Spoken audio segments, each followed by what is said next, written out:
Hey guys, Adam Katz from DogTrainerToolbox.com up here in the great state of Idaho, broadcasting from a hotel room. We're up here looking at some property. But a couple of days before we left, Reno, Nevada got hit with the first heat wave of the year. And sure enough, I go to turn on the air conditioner and it's blowing, but it's not blowing cold air. So it obviously needs a recharge of the refrigerant, and probably a slow leak. So I wanted to share with you kind of my thought process because this, as we're driving up to Idaho, my brain's going, and I thought this is important to share with you dog training business owners and dog trainers, because I think it'll give you a little bit of insight into consumer behavior, which is important to understand if you want to get your message out, and if you want to reach more desperate dog owners. So what I did, once I realized that the air conditioner unit wasn't blowing cold air, I go to nextdoor.com. So those of you who don't know what nextdoor.com is, look it up. It's basically a social media platform for people in your neighborhood to talk about things that are going on in their neighborhood.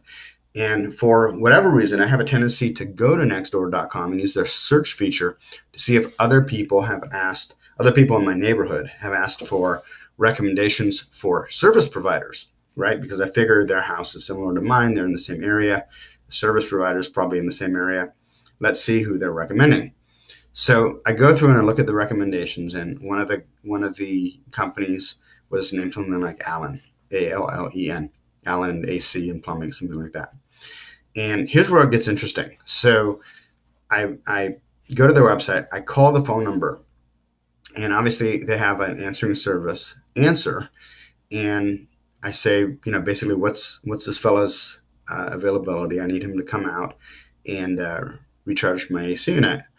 And the person answering the phone says, well, let me take your name and your number, and I will have him call you back. And if he doesn't give you a call back within the next, I think she said 2 hours, then call me back. I ain't calling you back.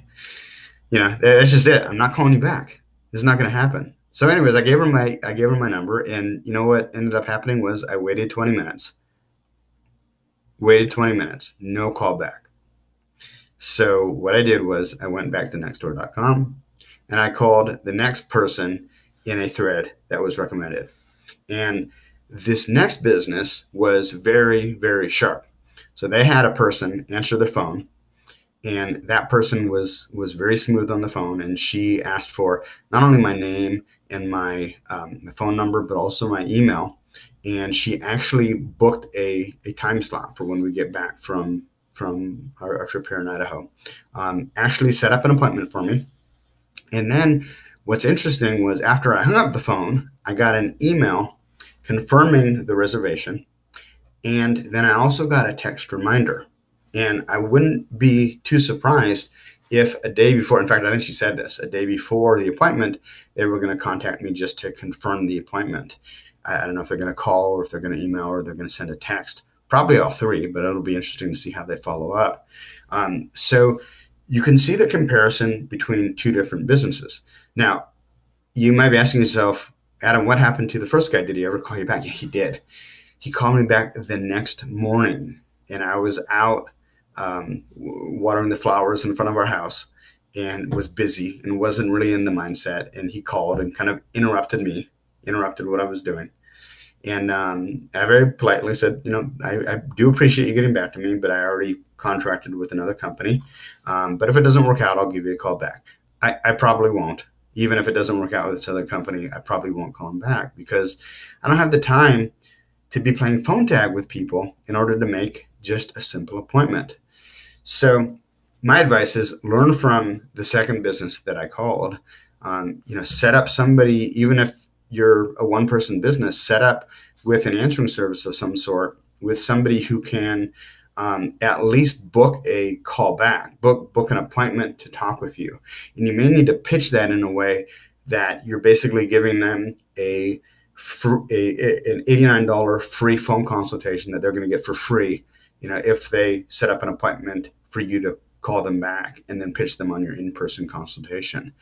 So, just wanted to kind of share that with you because one of these businesses is going to win my business, and more than likely, it's going to be at least $300 for a recharge of the AC unit, and more than likely, they're going to go through it, find a slow leak, and end up charging me a couple $1,000 to fix the thing, right?